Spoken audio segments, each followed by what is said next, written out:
Que el Señor les bendiga, mis hermanos. Bienvenido a este tiempo de aprendizaje de la palabra de Dios. Hoy vamos a hablar un tema muy hermoso sobre el perdón, lo que el Señor mediante su vida nos enseñó. Para eso les invito a leer Mateo 6:15. Dice: mas si no perdonáis a los hombres sus ofensas, tampoco vuestro Padre os perdonará vuestras ofensas. Es un versículo muy hermoso, mis hermanos, pero tiene un contexto muy fuerte en el fondo, mis hermanos. Dice que nosotros primeramente debemos perdonar a nuestro prójimo para que así el Señor nos pueda perdonar a nosotros nuestras ofensas. Justamente es esa comunicación con Dios que a nosotros nos hace difícil tener una respuesta de parte del Señor, porque nosotros pedimos muchas veces sin sanar nuestro corazón, sin nosotros primeramente haber perdonado a vuestro prójimo. Y nosotros pedimos perdón al Señor, que nos perdone nuestras faltas cuando nosotros no hemos perdonado primeramente a vuestros hermanos. Por eso el Señor nos dijo: mas si no perdonáis a los hombres sus ofensas, tampoco vuestro Padre os perdonará vuestras ofensas. Es el primer llamado del Señor para nosotros tener una buena comunicación con Él. Primeramente perdonar a vuestro prójimo, a vuestro hermano, aquel que nos ha agredido, para que el Señor comience a escuchar la oración. En Hebreos 12:15 dice: mirad bien, no sea que alguno deje de alcanzar la gracia de Dios. Alcanzar la gracia de Dios es el perdón.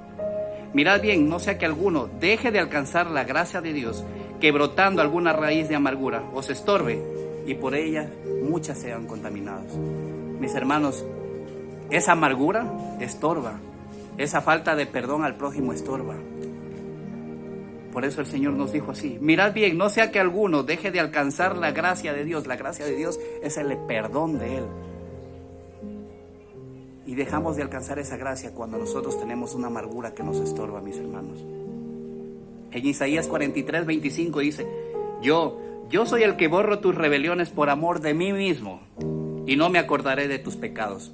Eso dice el Señor cuando hay un arrepentimiento verdadero de parte de nosotros, cuando nosotros reconocemos que hemos fallado, cuando nosotros perdonamos al prójimo pero de corazón.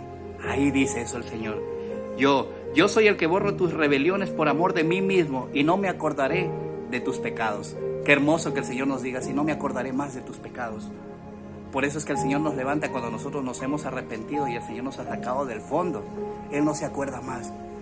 Pero Satanás, el enemigo, él sí se acuerda cuando nosotros estábamos del lado de él, y ese es el que nos juzga, mis hermanos. Por eso usted no se sienta mal cuando el Señor lo ha levantado del fondo como yo fui levantado, porque de ahí fui sacado, del lodo fui sacado.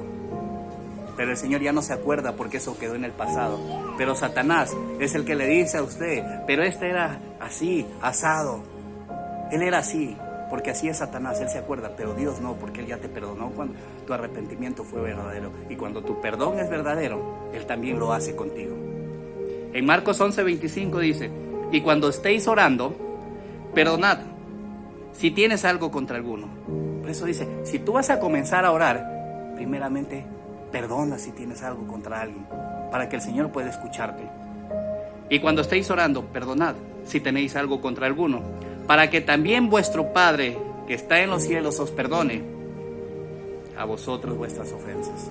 ¿Se dan cuenta, mis hermanos? Si tú quieres comenzar a orar, primeramente tienes que perdonar de corazón a aquella persona que te ha ofendido, si quieres que el Señor te escuche, si no estás pasando el tiempo.